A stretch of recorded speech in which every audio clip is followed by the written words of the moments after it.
Gaman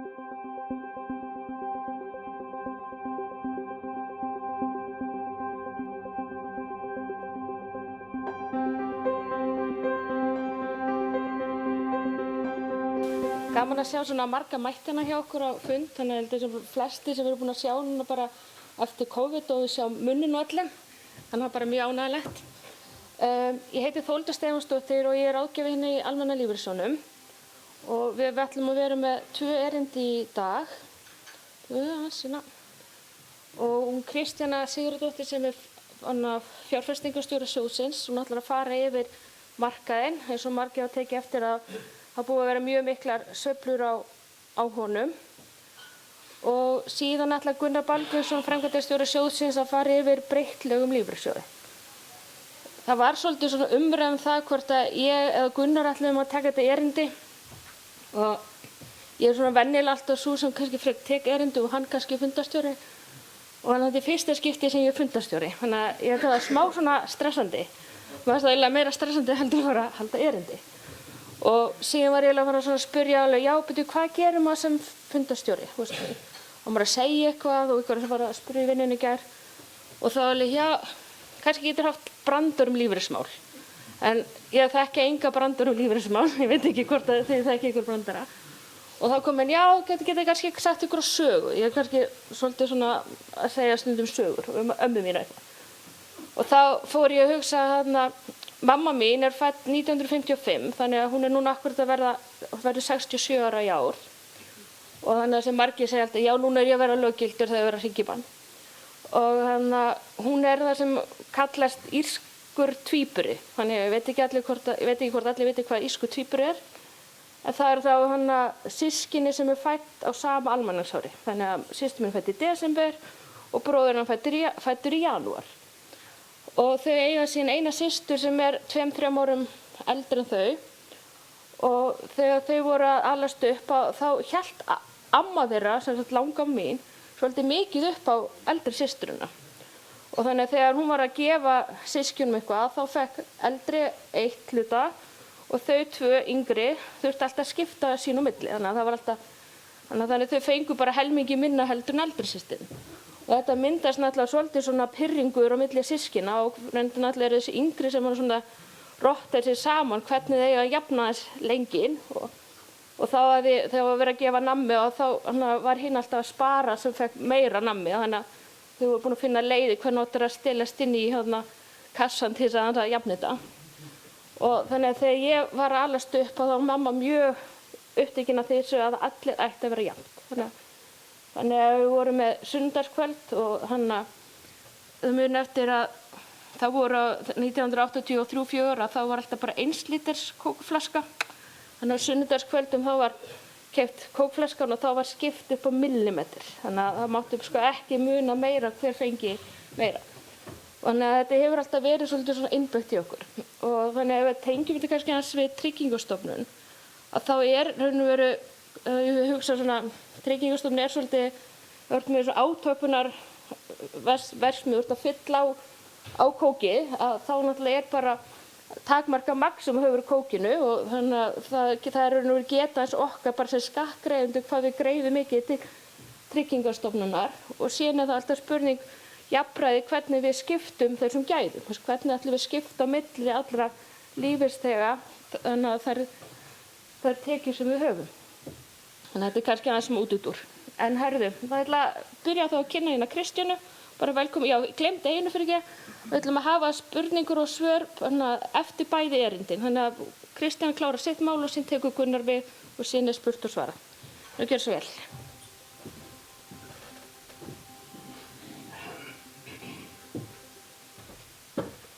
Takk fyrir Þórhildur og góðan daginn, kæru fundagestir, gaman að sjá svona marga. Titillinn Mótvindur á mörkuðum, það segir meira mörg orð, það má segja að við séum búin að vera með vindinn í fangið allt árið, þannig að þið vitið að það er engin gleðisprengja sem ég er að varpa hérna inn á fundinn. En svo við byrjum bara á byrjuninni, þá skiptist almenni lífeyrissjóðurinn í tvennt. Það er samtryggingarsjóður sem vegur tæplega helmingavegnum og svo séreignarsjóður sem er rúmlega helmingavegnum. Fyrir séreignina þá bjóðum við upp á 6 söfn og það eru þessi 3 söfn sem eru blönduð sem fjárfesta bæði í hlutabréfum og skuldabréfum og innlánum og það er ævisafn 1, 2 og 3. Svo er það innlánasafnið sem er í verðtryggðum innlánum. Það er ríkissafnið sem fjárfestir í meðallöngu ríkisskuldabréfum og stærsti hlutin eru verðtryggð og svo er það húsnæðissafnið sem er að langstærstum hluta í sjóðfélagalánum. Hér sjáum við þróun á verðbréfamörkuðum og ég veit að þetta eru margar súlur en ég ætla helst að vekja athygli á þeim sem að snúa og skipta mestu máli í eignasafni almenna og það eru skuldabréfamarkaðurinn. Verðtryggðu skuldabréfin hafa hækkað 2,1% löng verðtryggð skuldabréf frá áramótum en það er vissulega neikvæð raunávöxtun á þessum eignaflokki því að verðbólgan er búin að vera yfir 8% á árinu. Innlendir hlutabréf hafa lækkað rúmlega 15%. Og heimsvísitala hlutabréf hefur lækkað tæp 25% en þar sem krónan hefur veikst gagnvart dollar á árinu eins og flestar aðra myntir, dollarinn er alveg firnasterkur eins og hann er núna, þá hefur hann lækkað tæp 17% í íslenskum krónum og þetta skila sér náttúrulega inn í ávöxtun á tölusafnana og eins og við sjáum þá hafa öll blönduðu söfnin lækkað frá áramótum frá því að hafa lækkað rúmlega 1% niður í tæp 10%. Hins vegar þau söfn sem að fjárfesta innlánum og skuldabréfum. Innlánasafnið það hefur haldið í við verðbólguna og hækkað rúm 8% frá áramótum. Ríkissafnið stendur í stað og húsnæðissafnið hefur hækkað tæp 6%, 5,9%. Þetta hefur svo sem ekkert verið beinleið niður. Það eru búið að vera mjög miklar sveiflur á mörkuðum og hér sjáum við gengisþróunina frá áramótum í blönduðu söfnunum. Og við sjáum líka að ævisafn 3 hefur sveiflast minnst og ævisafn 1 mest. Við vorum frekar bjartsýn í lok ágúst, heldum að lækkun ársins væri gengið tilbaka en september hefur verið mjög erfiður. Hér er hins vegar gengisþróunin á þessum söfnum sem fjárfesta bara í innlánum og skuldabréfum. Innlánasafnið það er náttúrulega engar markaðssveiflur í því safni, þetta er bara verðtryggðar bankabækur, það er langstærstum hluta þannig að það er ávöxtunin bara jöfn og stöðu. Það eru líka óverulegar markaðssveiflur í húsnæðissafninu, þar sem að fjárfestir í sjóðfélagalánum og það er mjög bein lína upp á við. Hins vegar ríkissafnið tekur markaðssveiflum og þar hafa tekist á í vetur og sumar hafa tekist á annars vegar hækkun á vísitölu neysluverðs sem er jákvæð fyrir safnið og hins vegar hækkun á ávöxtunarkröfinu sem hefur valdið gengistapi. Þannig að niðurstaðan er að það er á 0 frá áramótum. Ef við hins vegar horfum aðeins yfir lengra tímabil þá eru mjög gjöful ár að baki. Ef við horfum yfir síðastliðin 5 ár að þrátt fyrir þessar miklu lækkanir sem hafa verið í dag þá engu að síður er langtíma ávöxtunin bara fín. Og hér eru þessi markaðir aftur og verðtryggð löng skuldabréf og millilöng hafa skilað 6 til 7,5% ávöxtun að jafnaði síðastliðin 5 ár. Innlendir hlutabréfamarkaðurinn er búin að hækka 13,6% að meðaltali og heimsvísitalan í krónum rúmlega 12%. Þannig að þrátt fyrir allt að þá er langtíma ávöxtunin góð í söfnunum. Ef við horfum á blönduðu söfnin að þá er jákvæð raunávöxtun í öllum söfnum síðastliðin 3 ár og síðastliðin 5 ár eftir allt. Og bara ávöxtunartölurnar síðastliðin 5 ár eru bara prýðisgóðar þar sem að söfnin hafa hækkað að meðaltalin 3,8 upp í 6,9% á ári umfram verðlagshækkanir að jafnaði. Ef við tökum síðan neðri hlutan á myndinni þá er lægri raunávöxtun í innlánasafninu síðastliðin 3 ár heldur en síðastliðin 5 ár og helsta skýringin þar er bara raunvextir hafa lækkað og þetta fjárfestir í verðtryggðum bókum og verðtryggðum innlánsreikningum og ávöxtunin þar eða vextir þeirra bóka eru bara rétt rúmlega 0. Ríkissafnið þar hefur ávöxtunarkrafan hækkað sem hefur lækkað verðmat bréfanna þannig að raunávöxtunin síðastliðin 3 ár er neikvæð en hins vegar fín ávöxtun fyrir þá sem hafa verið lengi í þessu safni að meðaltali síðastliðin 5 ár. Húsnæðissafnið þar er raunávöxtunin lægri síðastliðin 3 ár og það er fyrst og fremst vegna þess að óverðtryggð lán hafa orðið vinsælli og vega mun þyngra í sjóðfélagalánastaflana hjá okkur heldur en þeir gerðu og í þessari miklu verðbólgu eins og hún hefur verið síðastliðið ár þá hefur það dregið úr raunávöxtun safnsins.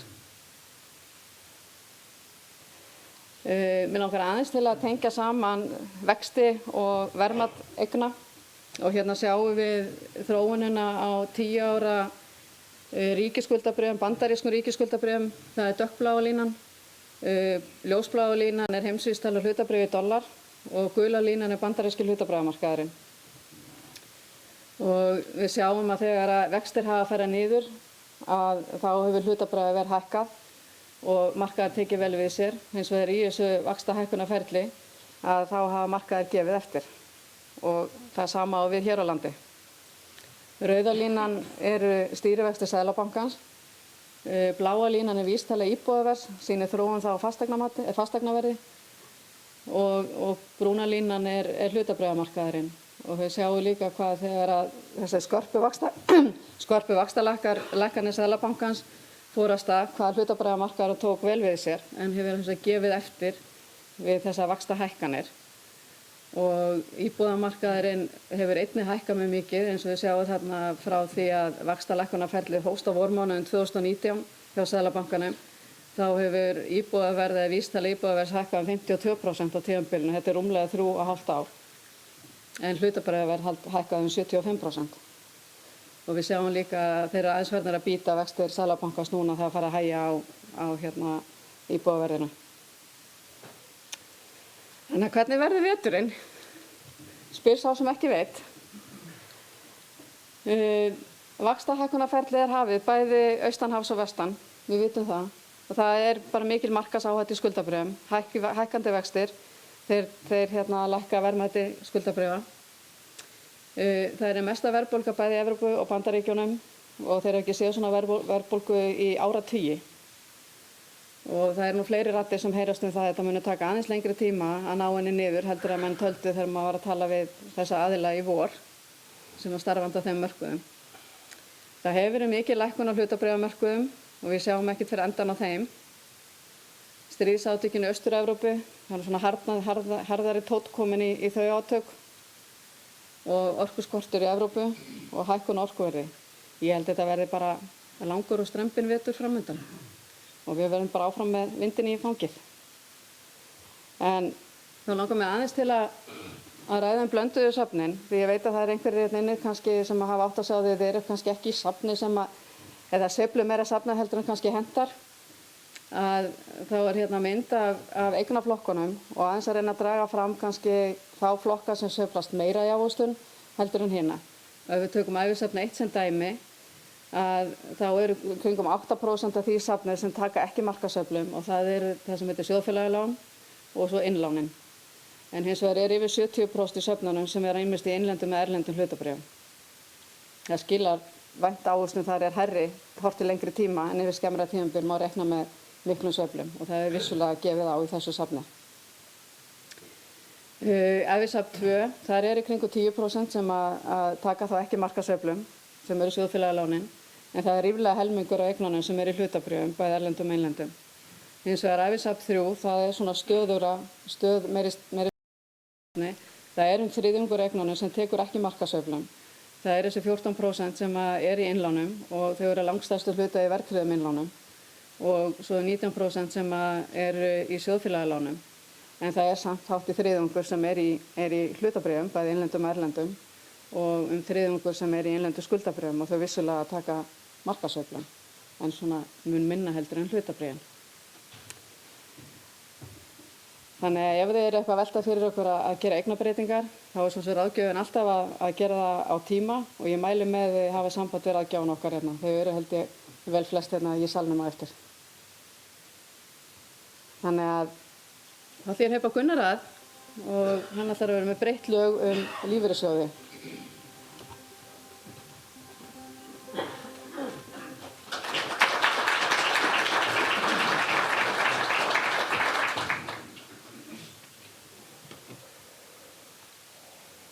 Ágætu sjóðfélagar, góðan daginn og velkomin á fundinn.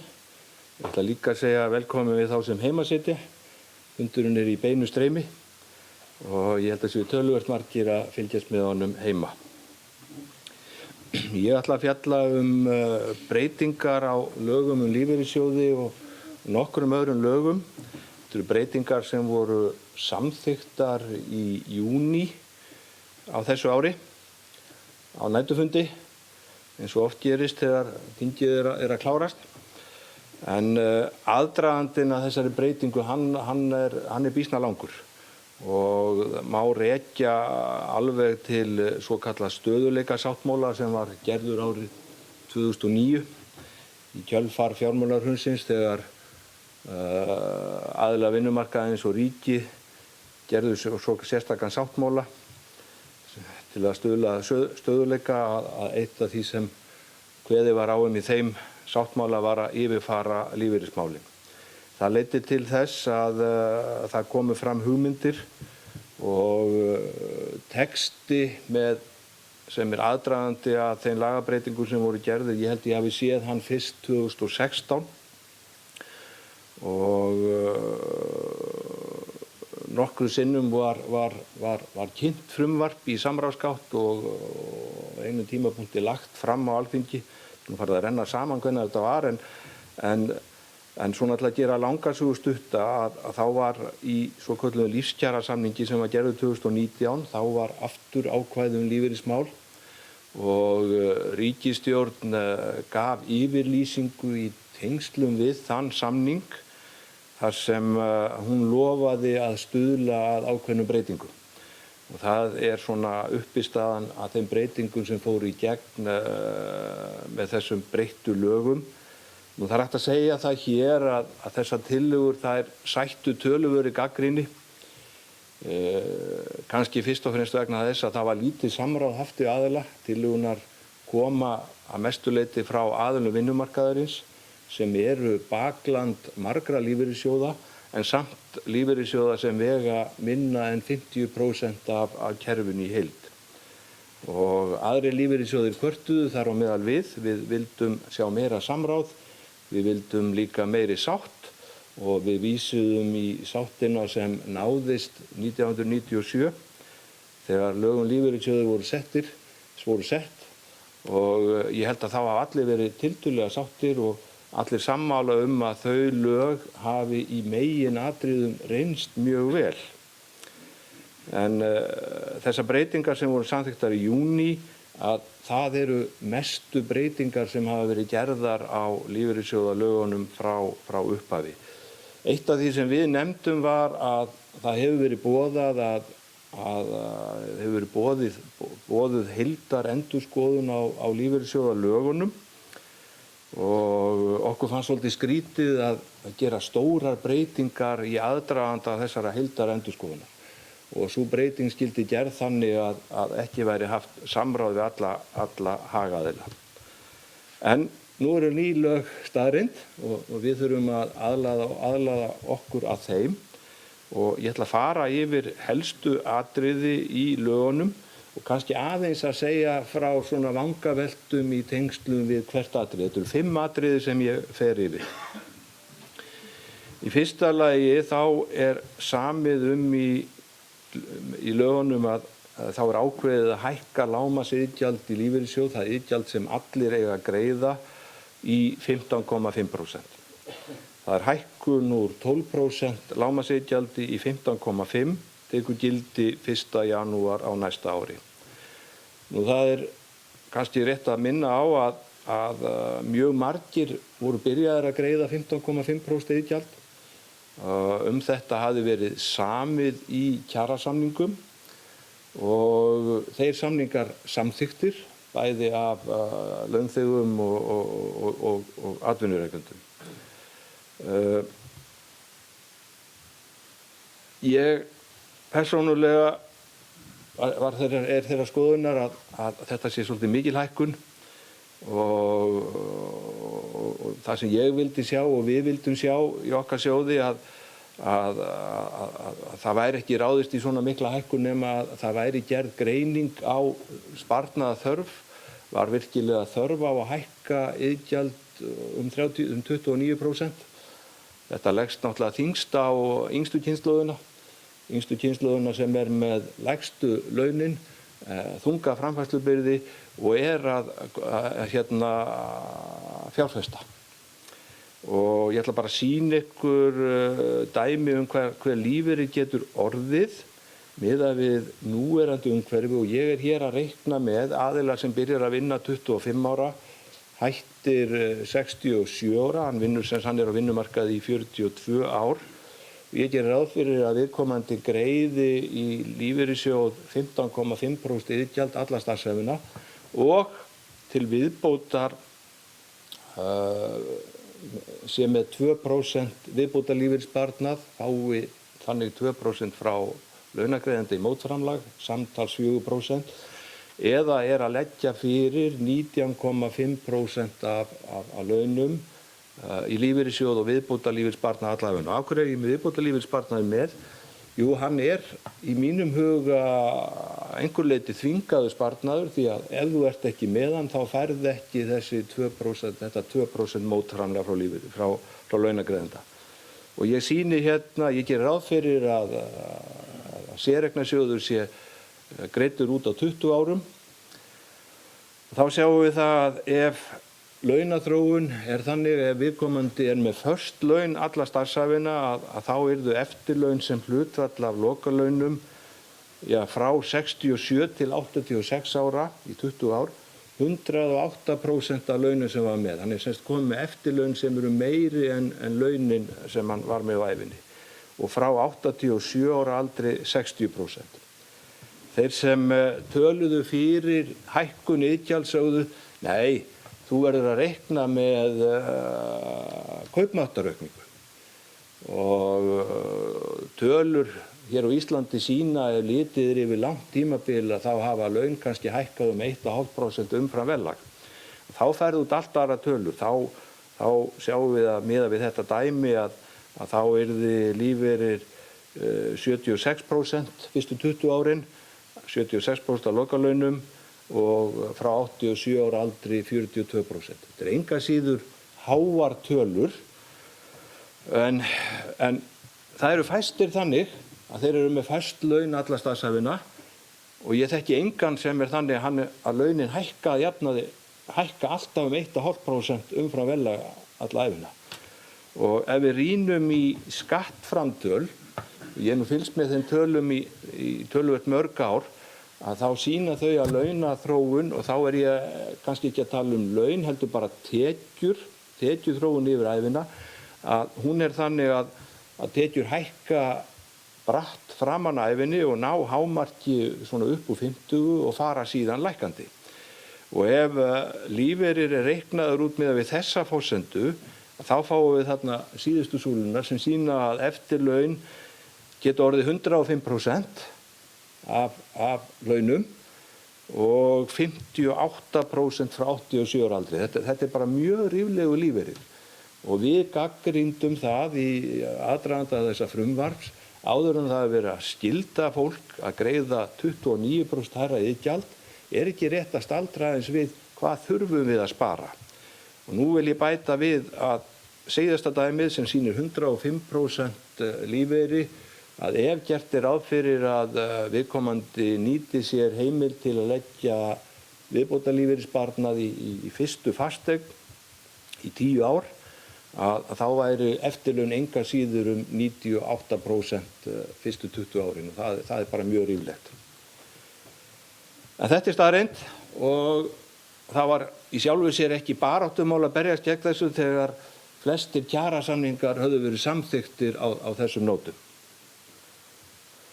Í annan stað að þá kveðið á að svokölluð lágmarkstryggingavernd hún hækkar.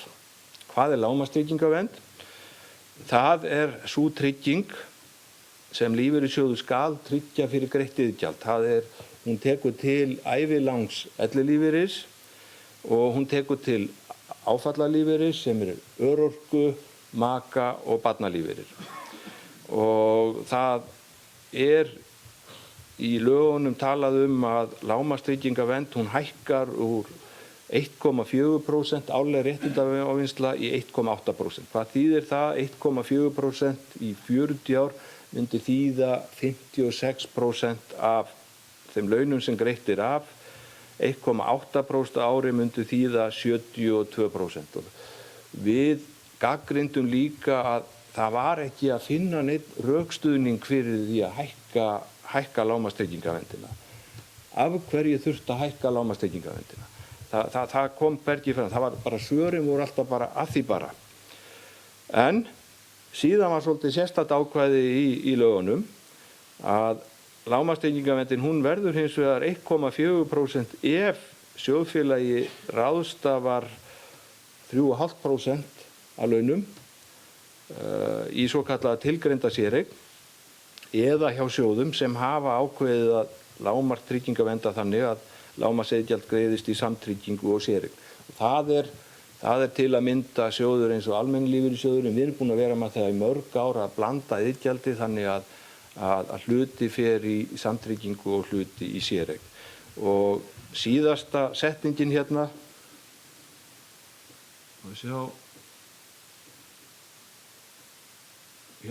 og hjá sjóðum sem hafa ákveðið lágmarkstryggingarvernda þannig að lágmarksiðgjald greiðist í samtryggingu og séreign, hún kom inn á lokametrunum. Það var nú eitt af því sem við náðum inn á lokametrunum sem gerði okkur kleift að starfa áfram, vera áfram með sambærilega skiptingu við höfum verið með. Hér sjáum við hvernig lágmarksiðgjald í almenna lífeyrissjóðinn skiptist. Lágmarkstryggingaverndin hún skilgreinir hvernig við getum skipt iðgjaldi sem greitt í sjóðinn. Og iðgjaldi var 12% og það var þannig að af því greiðast 8,5% í samtryggingu, 3,5% í séreign. Þetta var lengi vel 8 og 4%. Við urðum að hækka iðgjaldi í samtryggingu að því að við erum að innleiða nýja líftöflur á þessu ári, líftöflur sem reikna með að lengri meðalævi eða fleiri árum á lífeyri. En frá og með 1. janúar á næsta ári þá er lágmarksiðgjald í sjóðinn 15,5% og af því greiðast 7% í séreign, 8,5% í samtryggingu. Og við teljum það bara mjög góða blöndu. Með séreigninni þá hefur fólk meira svigrúm, hvernig það gengur á lífeyri. Það veitir líka ákveðna tryggingavernd ef viðkomandi skyldi falla frá áður en hann fer á lífeyri þá erfist meira og gefur svona meira svigrúm. Sumir spyrja þýðir það að þið eru með lægri tryggingavernd en aðrir, að þið eru með lægra hlutfall sem greiðist í samtryggingu og þar af leiðandi getið þið greitt lægri áfallalífeyri. Svarið við því er nei, við erum með tiltölulega góð réttindi til að greiða örorkulífeyri, makalífeyri við fráfall og barnalífeyri. En séreignin, hún er fyrst og fremst til að auka svigrúm við töku ellilífeyris. Í þriðja lagi er í nýju lögunum ákvæði nýja tegund séreignar, svo kölluð tilgreind séreign. Og það er ákvæði að hún sé hluti af lágmarkstryggingavernd. Við gagnrýndum þessa nýju tegund, meðal annars vegna þess að hún er með útborgunartíma, skilgreindan útborgunartíma. Það er að segja að hún er bundin, þú getur fyrst byrjað að taka út 62 ára og verður þá að dreifa úttekt á 5 ár, en hún er svo laus á 67 ára. Ég held að flesti hérna inni muni eftir því að lögum séreign voru þannig áður að séreign hún var bundin til 60 ára aldurs og svo urðu menn að dreifa úttekt á 7 ár og hún losnaði við 67 ára aldur. Og það ákvæði var fellt niður árið 2009 og lögum breytt þannig að séreign er laus alveg frá 60 ára aldri. Og við höfum frumkvæðið þessari breytingu, kannski fyrst og fremst vegna þess að við höfum bara að upplifa það að þeir sem eiga tiltölulega eða áttu tiltölulega lítið að séreignin nýttist illa þegar þurfti að dreifa henni yfir langan tíma. Þeir sem áttu séreign sem skipti máli að flestir passa vel upp á hana og það var engin ástæða til að vera að þrengja að útborgunarheimildum eins og lög voru. Og okkur fannst þetta afturför að setja núna nýja tegund sem er með þrengri útborgunarheimildir.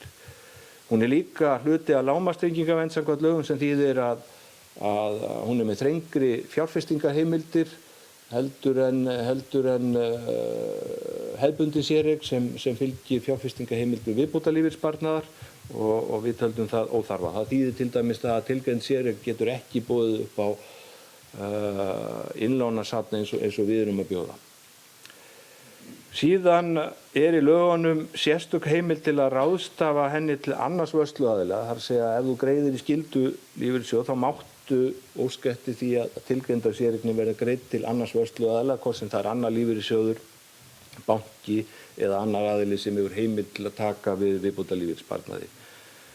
Og það er líka ákvæðum það að lífeyrissjóði er heimilt að taka kostnað ef tilgreinda séreignin er greidd annað. Og við gagnrýndum þetta fyrir 24 árum þegar lífeyrissjóðalögin voru sett og var löggjafinn mjög upptekinn af því að við séreignarsjóði værum ekki að taka neitt kostnað og allir mættu velja hvert þeir greiddu og okkur fannst skrítið að núna 24 árum seinna þegar tækninni hefur fleygt fram að þá sé allt í einu ákvæðum það að sé hægt að taka kostnað þarna og allt fannst okkur þetta svona beinast að því að reyna að festa menn í skyldu lífeyrissjóðnum sínum sem er alveg í andstöðu við allt það sem við stöndum fyrir. Við viljum að menn hafi val hvert er greiði og ef einhver greiði til okkar að hann geri það af fúsum og frjálsum vilja. Í fjórða lagi í lögunum ákvæði húsnæðissparnað, þar að segja þetta er breyting á lögum stuðning til kaupa á fyrstu íbúð og það í lögunum heimild að ráðstafa tilgreindri séreign skattfrjálsri til húsnæðiskaupa að uppfylltum ákveðnum skilyrðum. Og þetta ákvæði fyrir ungt fólk sem með tekjur undir 700.000 krónur á ári eða með öðrum orðum getur ekki nýtt sér núverandi heimild til viðbótarlífeyrissparnaðar að fullu. Þá geta þeir sem eru með lægri tekjur en 700.000 bætt við tilgreindu séreigninni til að ná upp í heimild til að vera með húsnæðissparnað. Þetta jákvætt og það er sömuleiðis ákvæði að breytt líka að stuðningu við fyrstu íbúð, það er ekki bara stuðningu við fyrstu íbúð, þeir sem ekki hafa átt fasteign síðastliðin 5 ár, þeir geta nú nýtt þetta úrræði sem er gott. Við vorum svolítið skúffuð að þetta gildir ekki séreigna lágmarki hjá okkar sjóðfélögum, heldur eingöngu svokallaða tilgreinda séreign. Við erum ekki með tilgreinda séreign, það er að segja iðgjald hjá okkur ekki greitt í tilgreinda séreign og við lögðum fram breytingatillögu og börðust fram á síðustu metra fyrir að koma henni í gegn og rökin voru þau að það gæti ekki verið ætlun löggjafans að mismuna sjóðfélögum lífeyrissjóða eftir því hvaða tegund séreign að baki og við fengum skilning á þessari tillögu en var sagt sem svo að það of seint að breyta þessu en það kom fram okkur var sagt að það veri vilji til að laga þetta fyrir áramót. En ef það verður ekki gert, þá munum við skoða það að vera með val tilgreinda séreign fyrir þá ungt fólk sem greiðir til okkar og vill nýta sér þessa heimild. 5. og síðasta breytingin breyting á lögum almannatryggingar og lögum málefni aldraðra. Og þessi breyting, hún felst í því að séreigna lágmarki, hún verður ekki lengur undanþegin skerðingum almannatrygginga eða þátttöku í dvalarkostnaðarstofnun fyrir aldraða. Með öðrum orðum, séreign sem hefur myndast á lágmarki, það verður tekið tillit til hennar við útreikning á ellilífeyri almannatrygginga. Það í lögunum undanþága fyrir þá sem hafa þegar hafið tökulífeyris, eru þegar byrjaðir að fá lífeyri frá almannatryggingum eða þá sem sækja fyrir 1. janúar 2023. Aðeins til að skýra þetta út að þá markmiðið með þessari breytingu að jafna áhrif lágmarksiðgjald á almannatryggingar.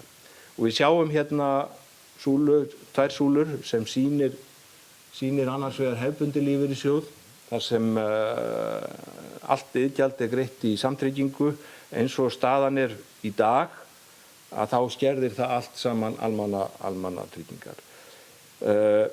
hins vegar eins og sá sem greiðir til okkar, að fyrir breytingu þá það bara 8,5%. Og markmiðið með þessari breytingu sem sagt að jafna áhrif lágmarksiðgjalds á almannatryggingar.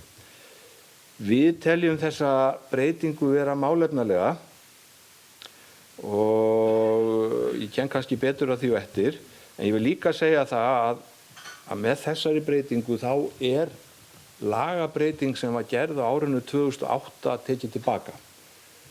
Ég ímynda mér að mjög margir hérna inn í salnum muni hvernig þetta var lengst af, það að segja til ársins 2008. Þá var það þannig að ráðlegging til þeirra sem áttu séreign voru þeirri stöðu að eiga möguleika á greiðslum frá almannatryggingum, að flestir tóku út séreignina fyrir 67 ára aldur. Síðan var gerð breyting árið 2008 þar sem séreignin var aftengd gagnvart almannatryggingum, og ég held svei mér þá að það hefði bara verið mistök í stjórnsýslunni. Ég held að menn hafi bara ekki áttað sig á því að séreign myndast bæði að lágmarksiðgjaldi og viðbótariðgjaldi. En þó man ég man eftir þegar sú breyting var gerð að ég var sjálfur hissa, en ég hugsaði með mér, kannski þetta út af því að fólk tekur annars séreignina bara út áður en það verður 67 ára. Og þannig að það bara til óþæginda að vera með þessa tengingu. En allavega það þannig að markmiðið núna þá að jafna áhrif lágmarksiðgjald og almannatryggingar eins og myndin sýnir, þannig að það skiptir ekki máli hvort að lágmarksiðgjald sé greitt í samtryggingu eða séreign. Það teljum við vera málefnalegt, og við erum að hverfa til fyrirkomulag sem var árið 2008. Það rétt að ítreka það að viðbótariðgjald sem hefur myndast af viðbótariðgjaldi, það hefur engin áhrif á almannatryggingar. Og þannig að eingöngu séreign sem hefur myndast með viðbótarlífeyrissparnaði verður undanþegin almannatryggingum í framtíðinni. Þetta svolítið breyting, það tekið fram í lögunum að það eingöngu séreign sem myndast með viðbótarlífeyrissparnaði sem verður undanþegin í framtíðinni, það að segja eigið framlag launþega 2 eða 4%, 2% mótframlag, samtals 4 til 6% af launum. Við vildum að fyrirkomulagið væri þannig að allt iðgjald umfram skylduiðgjald, allt iðgjald umfram 15,5 væri skilgreint sem viðbótariðgjald, og þannig höfum við litið á í fortíðinni, en í framtíðinni það þannig að það eingöngu viðbótarlífeyrissparnaður eigið framlag launþega 2 eða 4% og mótframlag launagreiðenda. Það hefur verið svigrúm í skattalögum fyrir launagreiðendur að greiða meira fyrir launþega, svigrúm sem getur nýst ef menn vilja bæta við lífeyrisréttindi, sérstaklega á seinni hluta ævinnar. Nú þurfum menn að hugsa hvort að það sé lengur skynsamlegt. Hjá þeim sem í þeirri stöðu að reikna með að fá greiðslu fyrir almannatryggingum, þá ekki endilega víst að það sé lengur skynsamlegt. Bara rétt að nefna það. Þannig að afstaða okkar var sú í þessu máli að við töldum þetta málefnalega breytingu, að það gildi sama allt iðgjald, en við bentum á að hún myndi ekki ná markmiðum sínum, vegna þess að þetta verður til þess að margir taka séreignina út snemma og eins og þeir hafa heimildi til.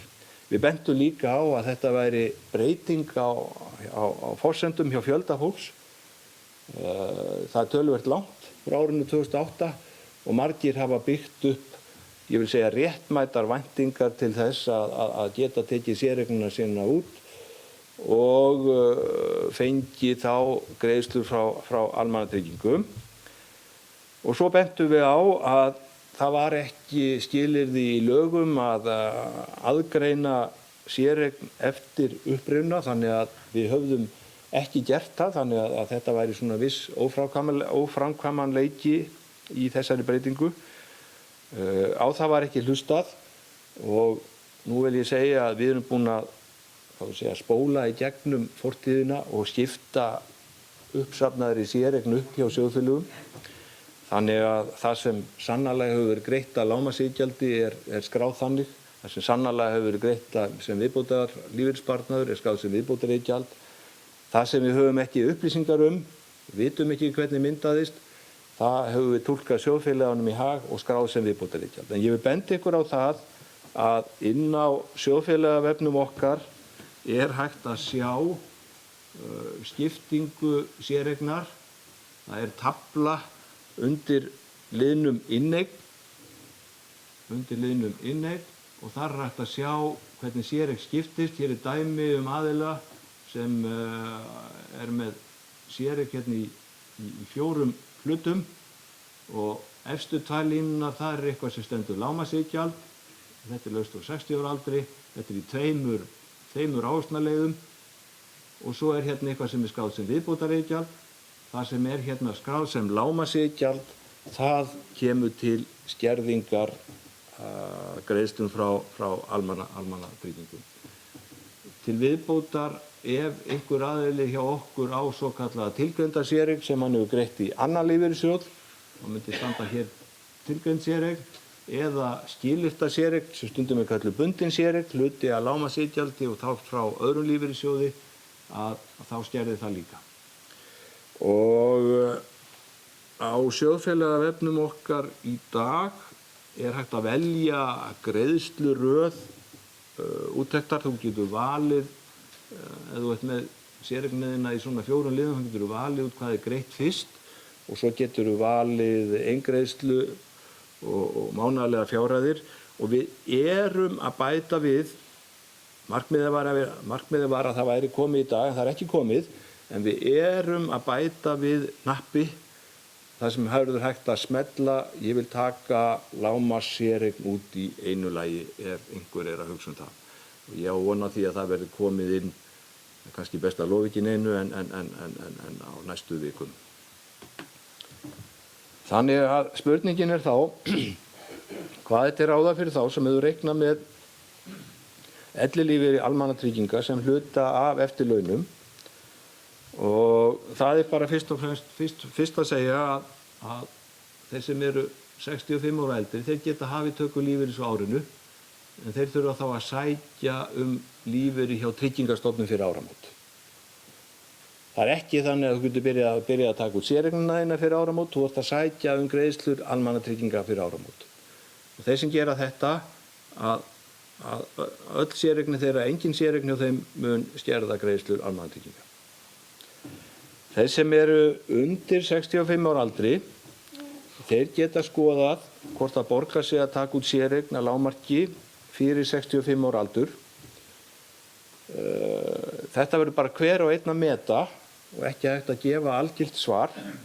Það þarf að horfa til þess að ef þetta er gert að þá er greiddur skattur af fjárhæðinni í einu lagi og flestir fara þá í hæsta skattþrep og eftir að búið er að taka séreign út og þú ávaxtar þinn hluta með öðrum hætti að þá þarf að borga fjármagnstekjuskatt af vöxtum sem er ekki af séreign í séreignarsjóði og ef viðkomandi fellur frá áður en hann er búinn að ganga á inneignina þá greiðist erfðafjárskattur sem gerist ekki af inneign í séreignarsjóði.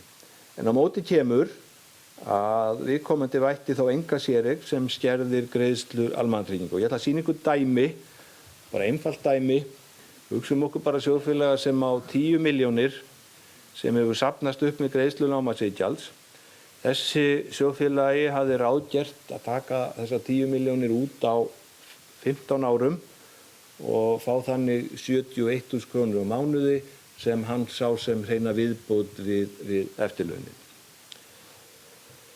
Eftir lagabreytingar þá eru forsendur breyttar og ef það sem þetta þýðir þá þá munu þessar 71.000 krónur skerða eða lækka ellilífeyri 32.000 krónur fyrir skatt, lækka ráðstöfunartekjur 90.000 krónur eftir skatt og ef við bara til einföldunar núvirðum ráðstöfunartekjur í 15 ár, þá er það 2,7 milljónir.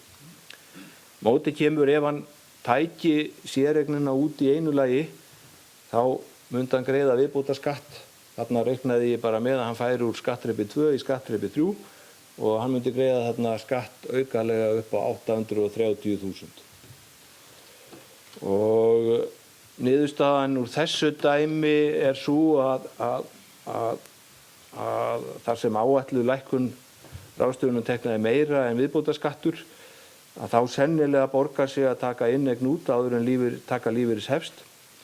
En hann þarf náttúrulega, sem hann getur aldrei vitað, hann þarf að lifa minnst okkur 3,9 ár til þess að þessi aðgerð borgi sig.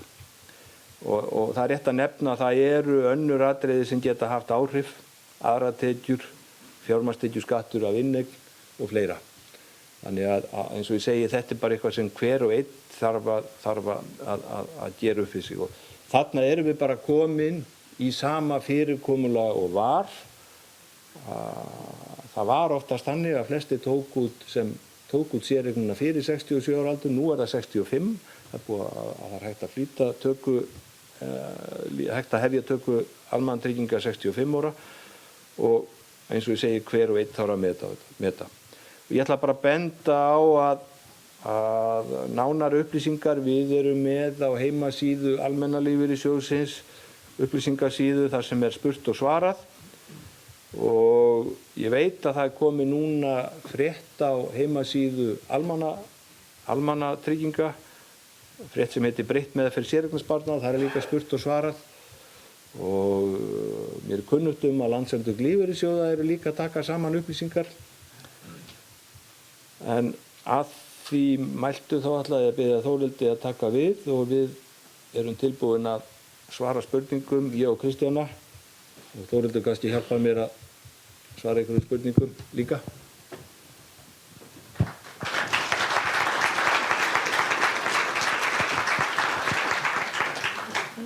Nú bara komið fyrsta spurningin. Þegar hún ætlar að koma hérna með til mikrofón svo heyrist. Er semst búið að breyta því að það má ekki byrja að taka út tilgreiddan séreignarsparnað fyrir 62 ára? Það hefur alltaf verið svoleiðis. Þeir sett upp þess að tilgreindu séreign eins og Lífeyrissjóður Vestmannaeyja, þeir bættu henni við og það hefur alltaf bara verið hægt að taka hann út frá 62 til 67 ára. En við höfum aldrei verið með neina tilgreinda séreign. Þannig að séreignin hjá okkur hefur verið laus frá 60 ára aldri. Ok, ég skil. Ég skil samt ekki alveg. Já, þetta er raun og bara, það kom þetta nýja tilgreinda séreign þegar samtryggingar bættu við séreignina sína, bættu séreignarsjóðinn inn hjá sér sem höfðu ekki áður haft þetta og þá var þetta sem þeir sömdu í kjarasamningu. En hjá okkur var þetta alltaf búin að vera með öðrum hætti. Þannig að maður getur áfram tekið út 60 ára? Já, þannig að bara leiðum maður orðin 60 ára og þá getur maður farið inn á sjóðfélagavefinn og sótt úttekt og tekið næstu mánaðamót eftir. Takk fyrir. Fleiri spurningar?